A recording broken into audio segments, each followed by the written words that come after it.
E aí, futuro amigo federal, vamos agora dar continuidade à sua preparação aí. Vamos detalhar um pouco mais as regras do processo administrativo disciplinar. E eu quero que você lembre nesse momento que a gente classificou o processo administrativo disciplinar em duas espécies. Tinha o processo que era conduzido pelo rito ordinário e tinha o processo conduzido pelo rito sumário. A partir de agora, nós vamos aprofundar somente no processo disciplinar conduzido pelo rito ordinário, que é a regra. O rito sumário a gente vai trabalhar no futuro. Então, quando você estiver resolvendo algum exercício aí na sua preparação e ver alguma coisa relacionada a rito sumário, fica tranquilo, a gente ainda vai trabalhar isso aí. Mas no momento eu quero falar com você só do rito ordinário. O rito ordinário, na primeira etapa dele, a gente vai ter a instauração. Lembrando que o processo disciplinar tem 3 etapas: instauração, inquérito administrativo e o julgamento. A primeira etapa é a etapa de instauração. A instauração é determinada pela autoridade competente com a publicação do ato que constituir a comissão. Então, essa redação está tentando explicar para nós aqui como que o processo administrativo disciplinar é instaurado. Ele vai ser instaurado através de um ato da autoridade competente. Esse ato aqui, em regra, vai ser uma portaria. A autoridade competente vai editar uma portaria determinando a instauração do PAD e nessa portaria vai ter a constituição da comissão que vai conduzir esse PAD. É isso mesmo, o PAD é conduzido por uma comissão de servidores. A partir de agora, a gente vai direcionar o nosso estudo com foco na comissão, porque da fase de instauração, o que é mais cobrado em prova são as regras relacionadas à comissão. Então, em relação à comissão, primeira característica importante, a finalidade dela: conduzir o processo disciplinar. Detalhe, a comissão não julga o processo. O julgamento vai caber à autoridade competente para aplicar a penalidade. Por exemplo, se a pena a ser aplicada é demissão, lembra lá do que a gente estudou no regime disciplinar. Quem que tem competência para aplicar a pena de demissão? Se o servidor trabalha no Poder Executivo. É isso mesmo, é a Presidência da República. Então, o julgamento para a pena de demissão ficaria a cargo da Presidência. O julgamento para aplicação da pena de uma suspensão até 30 dias ficaria a cargo do chefe da repartição. E por aí vai indo. Regrinhas do regime disciplinar. Então lembra aí, grava na sua cabeça. A comissão conduz o PAD, mas não julga o PAD. Composição da comissão. Essa comissão é formada por 3 servidores estáveis. Olha só, se eu tenho a expressão servidores estáveis, isso significa que quem ocupa cargo em comissão não pode fazer parte da comissão. Quem está no estágio probatório também não pode fazer parte da comissão. Anotou? Então anota aí o que eu acabei de falar para você. Servidor no estágio probatório não pode fazer parte da comissão. Servidor que ocupa cargo em comissão também não pode fazer parte dessa comissão aqui. E aí essa comissão vai ser composta por 3 membros e esses 3 membros são classificados da seguinte forma. Um é chamado de presidente, outro é chamado de secretário, e o terceiro é um membro auxiliar, alguém que está ali para assessorar os trabalhos da comissão. Então, na comissão a gente tem um presidente, um secretário e um membro auxiliar. É importante a gente saber quem que vai determinar qual dos servidores da comissão que vai ser o presidente. E também quem que vai determinar quem que vai ser o secretário e o membro auxiliar. Vamos ver o que a lei diz a respeito. Com relação ao presidente, ele é indicado no ato de instauração da comissão pela autoridade competente. Então, aquela portaria que instaura a abertura do processo administrativo disciplinar e que já constitui a comissão, vai dizer quais são os 3 servidores que vão participar dessa comissão e vai dizer também qual desses 3 servidores é o presidente da comissão. Então, o presidente é designado pela autoridade competente para a instauração do PAD. E aqui nós temos alguns atributos que o presidente da comissão deve possuir. Ele deve ser ocupante de cargo efetivo superior ou de mesmo nível que o servidor acusado. ou então ele pode ter um nível de escolaridade igual ou superior ao do servidor acusado. Regrinha aqui que você tem que decorar. O presidente da comissão não pode ocupar um cargo inferior ao do servidor acusado e ele também não pode ter grau de escolaridade inferior ao do acusado. Tem que ser respeitadas essas regrinhas aqui para indicação do presidente. Já o secretário, diz o parágrafo 1º do artigo 49, que ele vai ser designado pelo presidente da comissão. Olha só, a comissão terá como secretário o servidor designado pelo presidente, podendo a indicação recair em um de seus membros. Então, a autoridade competente para instaurar o PAD já determina quem que é o presidente. E aí esse presidente escolhe qual dos outros 2 membros da comissão que vai ser o secretário. E o membro que sobrar vai ser o membro auxiliar, aquele que não foi designado para nada, vai ficar ali auxiliando nos trabalhos ali da comissão do processo administrativo disciplinar. Então lembra lá, em composição da comissão, 3 membros, todos servidores estáveis. Bom, vamos agora reforçar um pouquinho as regras relativas ao impedimento e à suspeição dos membros da comissão. Primeiro é importante a gente explicar esses conceitos, né? O que é um impedimento, o que é uma suspeição.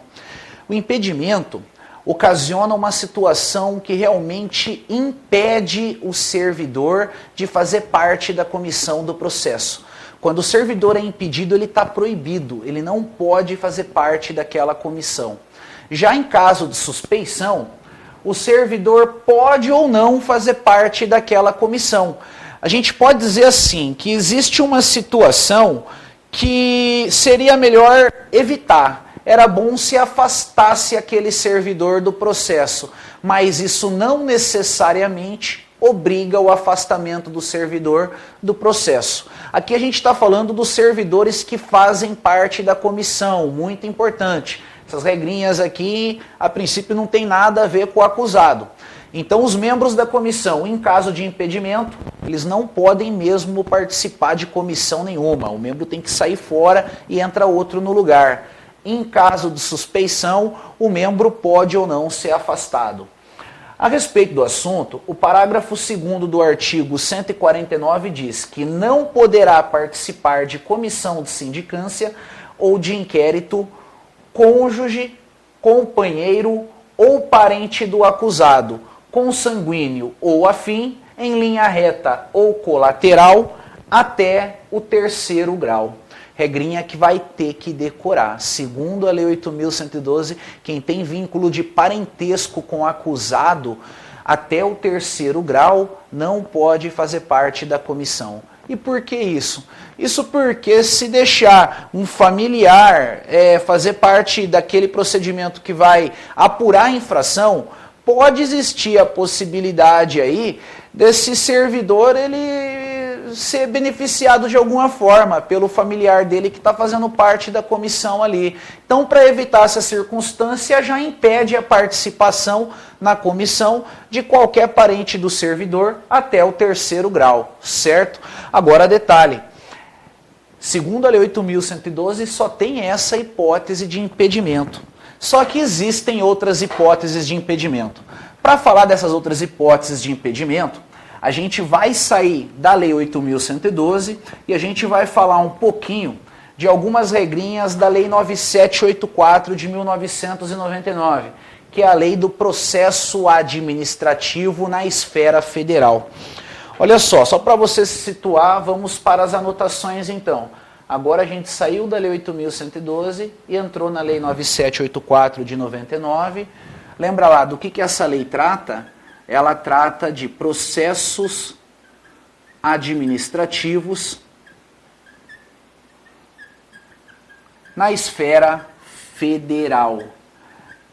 Detalhe, essa lei aqui, ela não trata de PAD, ela não trata de processo administrativo disciplinar. Ela trata de qualquer processo administrativo. Processo administrativo mais alguma coisa no nome. Tem que respeitar as regrinhas daqui. E o processo administrativo disciplinar é um processo administrativo que tem mais alguma coisa no nome. Então, naquilo que for conveniente, o PAD vai observar essas regrinhas. Mas essa lei não fala só de PAD, ela fala de qualquer processo administrativo. O capítulo 7 dessa lei trata das hipóteses de impedimento e de suspeição. E o artigo 18 diz: é impedido de atuar em processo administrativo o servidor ou autoridade que, tem que decorar isso aqui agora, tenha interesse direto ou indireto na matéria, tenha participado ou venha participar como perito, testemunha ou representante, ou se tais situações ocorrerem quanto ao cônjuge, companheiro ou parente afins até o 3º grau, e a terceira situação, se o servidor estiver litigando judicial ou administrativamente com o interessado ou o respectivo cônjuge ou companheiro. Nessas 3 situações aqui, nós temos hipóteses de situações em que pode acontecer do servidor acusado ser beneficiado ou prejudicado. Por exemplo, se o servidor tem interesse direto no processo, ele pode influenciar para o interesse dele ser atendido e dane-se a apuração da infração. Dane-se a infração. Quero saber do meu interesse. Então não pode esse servidor ser membro de uma comissão de PAD, já que ele tem interesse direto na matéria, ele não vai poder ser membro. Vamos supor que um servidor seja testemunha do evento que está sendo apurado pelo PAD. Se esse servidor é testemunha, ele também não pode fazer parte da comissão do PAD, porque ele já tem uma opinião formada. E a comissão ela tem que ser imparcial, ela tem que ser idônea. Ela vai formando a opinião dela conforme o processo vai evoluindo. Então, se o servidor, de alguma forma, vai participar do processo como acusado, como testemunha, se ele vai participar do processo de qualquer forma, ele não pode fazer parte da comissão. Também não pode se tiver familiar dele, a própria Lei 8.112 já dizia isso, e essa regra também aparece aqui no artigo 18 da Lei 9784.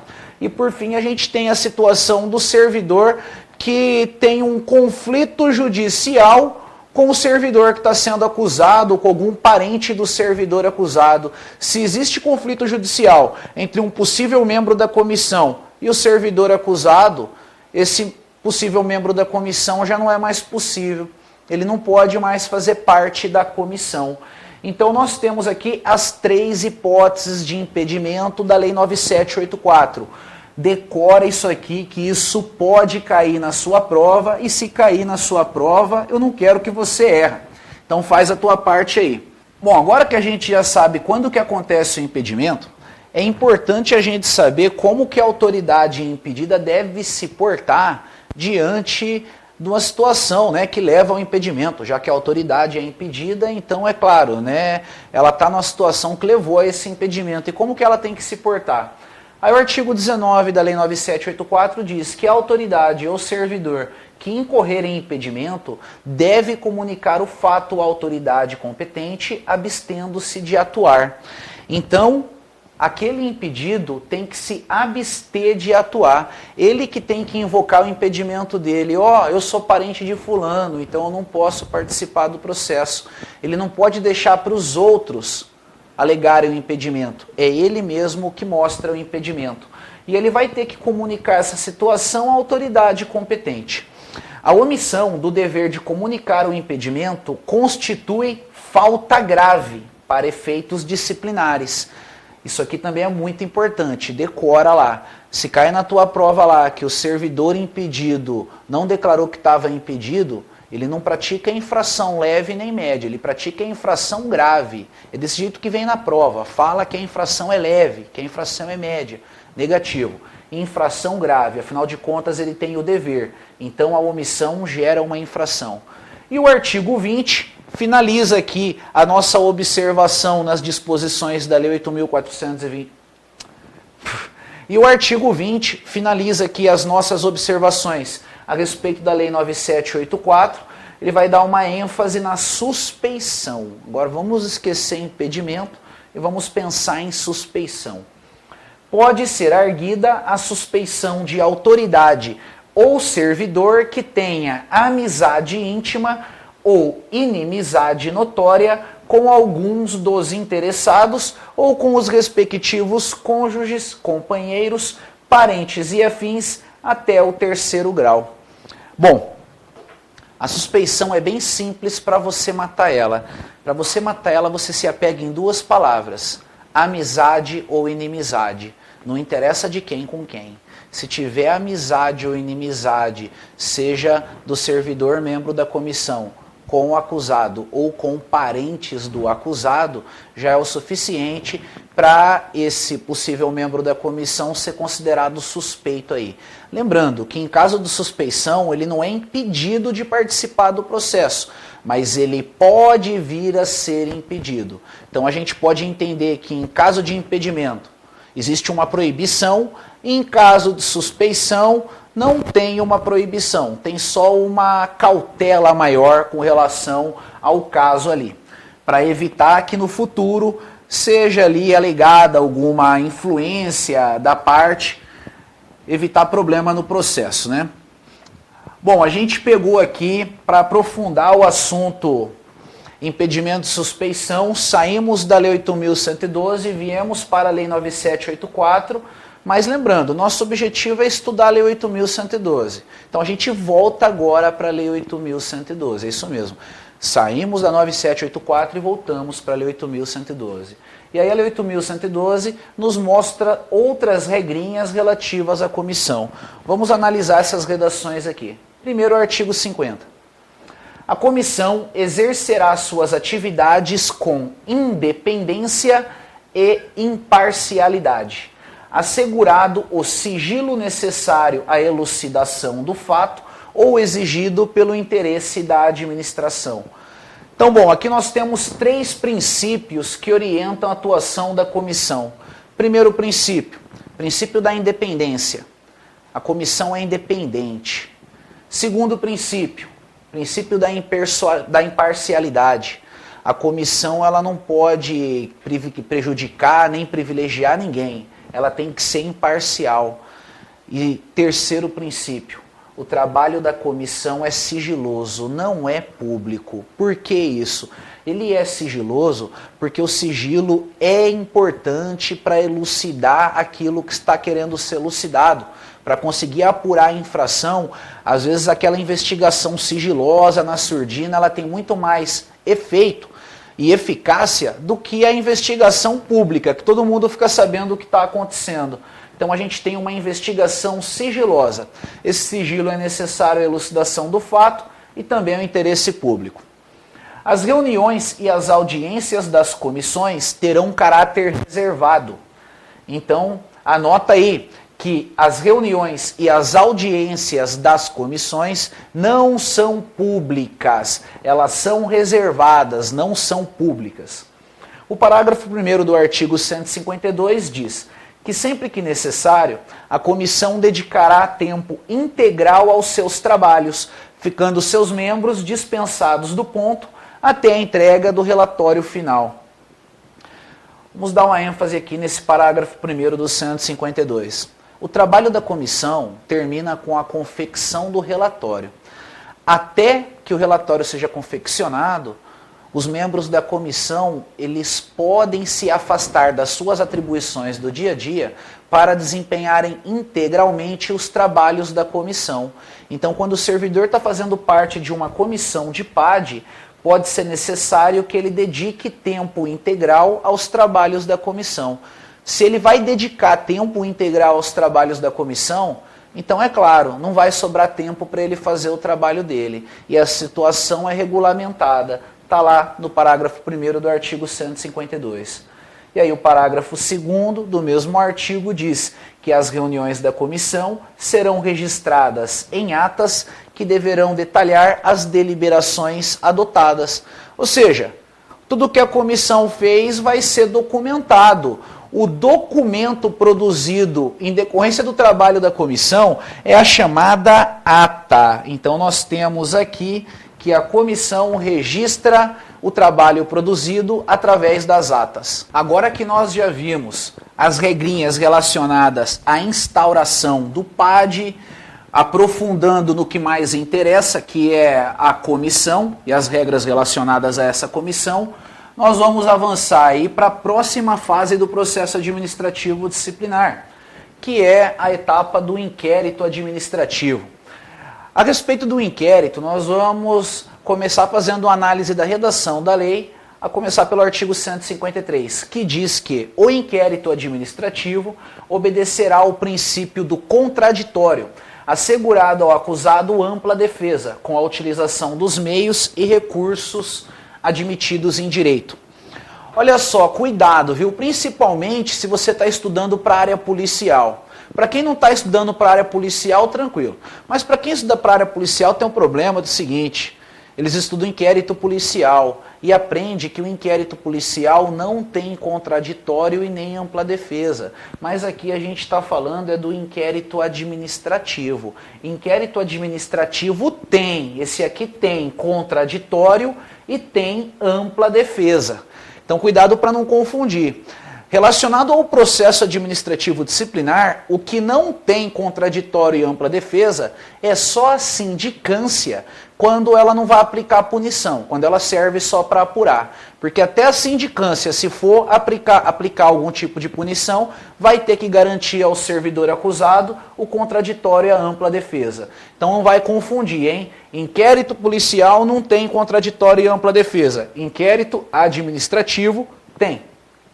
O artigo 154 diz que os autos da sindicância integrarão o processo disciplinar como peça informativa da instrução. Então a sindicância, o relatório produzido ali durante o curso de uma sindicância, eles vão fazer parte do processo disciplinar. Eles vão integrar o processo disciplinar como a peça informativa da instrução. E por fim, o parágrafo único diz que na hipótese de o relatório da sindicância concluir que a infração capitulada, que a infração está capitulada como ilícito penal, a autoridade competente encaminhará cópia dos autos ao Ministério Público, independentemente da imediata instauração do processo disciplinar. Então, bom, parágrafo único ele está falando para a gente que se a autoridade recebeu o relatório da sindicância, e o relatório da sindicância diz que o servidor praticou um ilícito penal, um crime ou uma contravenção, aí a autoridade administrativa tem o dever, anota aí, é dever, é obrigação da autoridade administrativa. Ela tem o dever de remeter uma cópia dessa sindicância, do relatório dessa sindicância, para o Ministério Público. E aí o Ministério Público vai promover o processo penal cabível, que é papel dele. Então, pode ser que uma conduta do servidor acarrete uma infração administrativa e uma infração penal ao mesmo tempo. A infração administrativa é apurada através do PAD. E a infração penal é apurada através de um processo penal que vai ser promovido através de impulso do Ministério Público. Por isso que a autoridade administrativa tem o dever de comunicar ao Ministério Público sobre a possibilidade da sindicância concluir pela prática de um crime ou de uma contravenção por parte do servidor. Bom, a gente viu ali algumas disposições gerais relacionadas ao inquérito administrativo. Agora, vamos lembrar uma regrinha aí muito importante que a gente viu no bloco passado e vai ser reforçada agora. O inquérito administrativo é dividido em 3 etapas. A primeira etapa é a etapa de instrução, a segunda etapa é a etapa da defesa escrita e a terceira etapa é a etapa da produção do relatório. Então, inquérito tem instrução, tem defesa escrita e tem relatório. Então, dentro dessa estrutura aqui, a gente já viu o que era pertinente de disposição geral ao inquérito. Vamos agora falar da instrução. Olha, instrução é um jeito diferente de falar em investigação. Então, durante a instrução, o que está ocorrendo é a investigação da infração administrativa. Aqui a gente vai ter a colheita de provas por parte da comissão. Olha só o que o artigo 155 da Lei 8.112 diz. Na fase do inquérito, a comissão promoverá a tomada de depoimentos, então os depoimentos produzem provas, acariações, que também produzem provas, investigações e diligências cabíveis, objetivando a coleta de prova, recorrendo, quando necessário, a técnicos e peritos. Então, dentro da instrução também pode ocorrer as perícias, de modo a permitir a completa elucidação dos fatos. Bom, tá tranquilo aqui o artigo 155, né? Ele está falando a respeito das diligências que podem ser realizadas na fase de instrução, na fase de investigação. Aqui a gente vai ter oitiva de testemunha, interrogatório do acusado, a gente vai ter a acariação quando depoimentos forem conflitantes, a gente pode ter até a realização de perícias. Então essa palavra feia, instrução, agora ela já não é mais feia, agora a gente deu um significado simples para ela. Instrução é investigação. Vamos detalhar um pouquinho essa investigação. Primeiro vamos falar a respeito dos direitos do servidor investigado durante a instrução. É assegurado ao servidor o direito de acompanhar o processo pessoalmente ou por intermédio de procurador, arrolar e requerir testemunhas, produzir provas e contraprovas e formular quesitos, quando se tratar de prova pericial.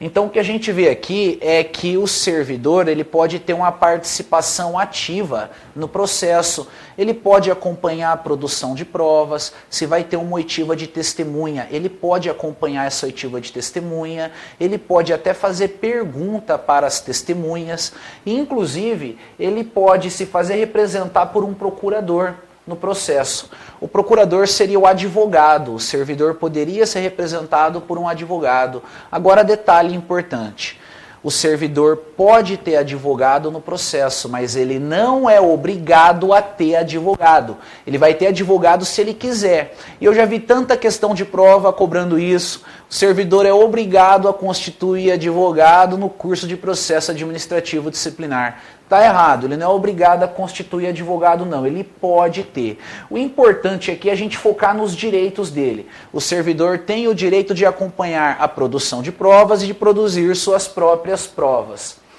Aí, com base nessa regrinha do artigo 156, nós temos alguns limites a esses direitos do servidor. O primeiro limite diz: o presidente da comissão poderá denegar pedidos considerados impertinentes, meramente protelatórios ou de nenhum interesse para o bom esclarecimento dos fatos. Então, a gente tem no primeiro momento que o servidor pode até ter uma participação ativa no processo, mas se ele apresentar um pedido impertinente, esse pedido pode ser negado pelo presidente da comissão. Se ele apresentar um pedido que só serve para protelar os prazos, esse pedido também vai ser negado. Então, não é tudo que o servidor pede que ele pode no processo que ele está sendo acusado.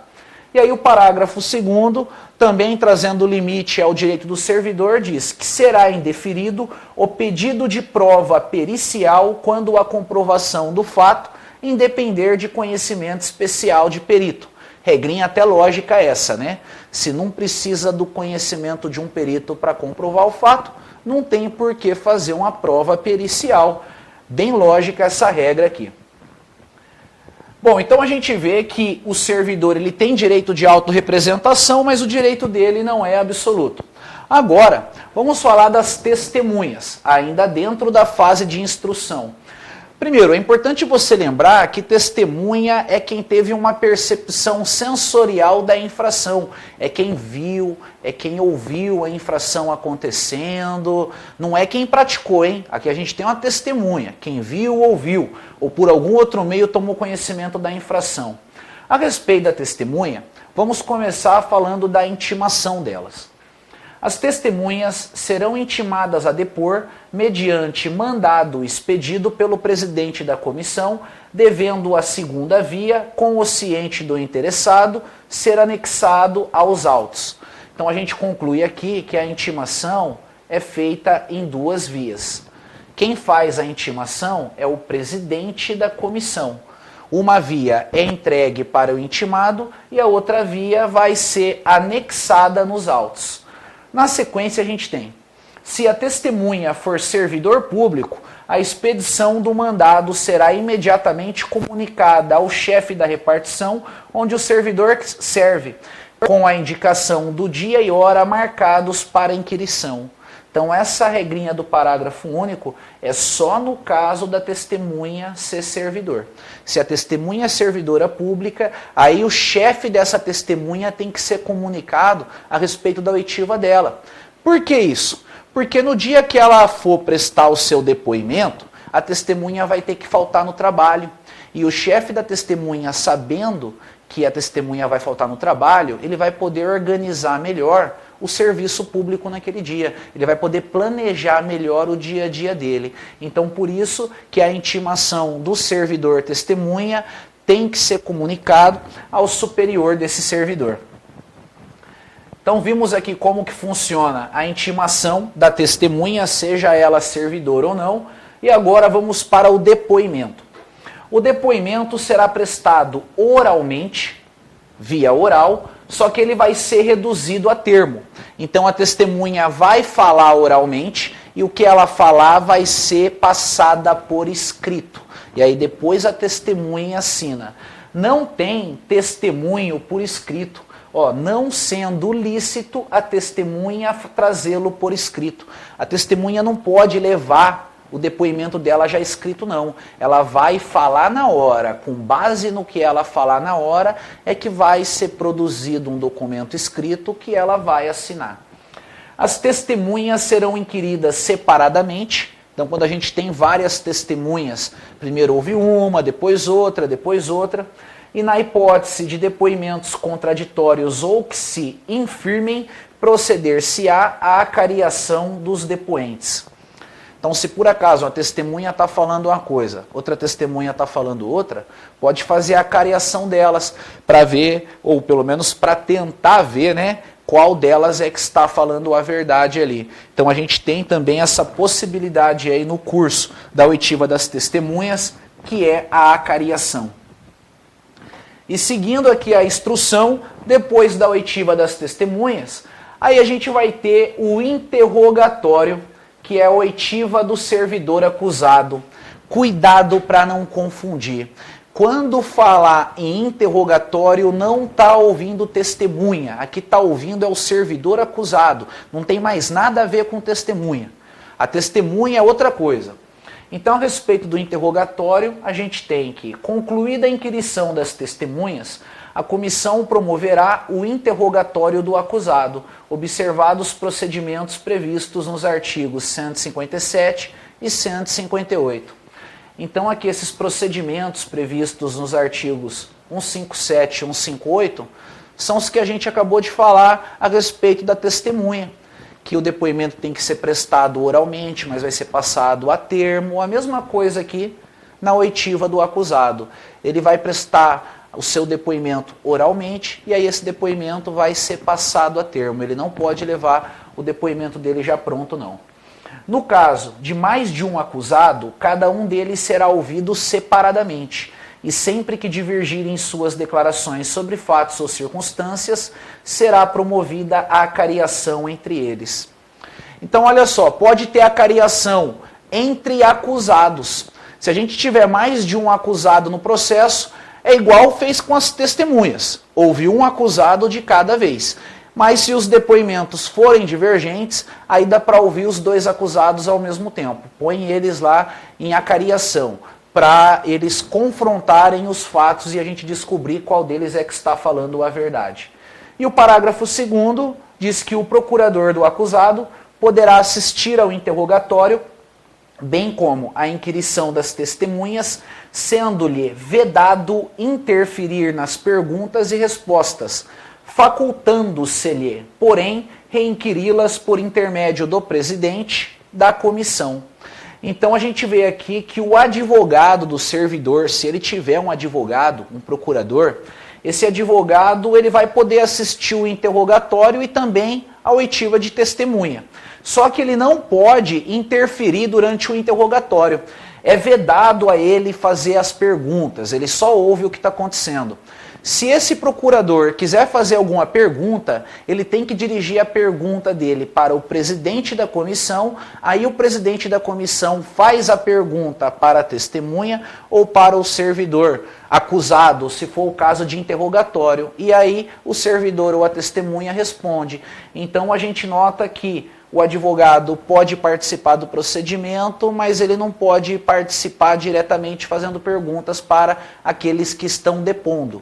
Ele tem que passar a pergunta dele para o presidente.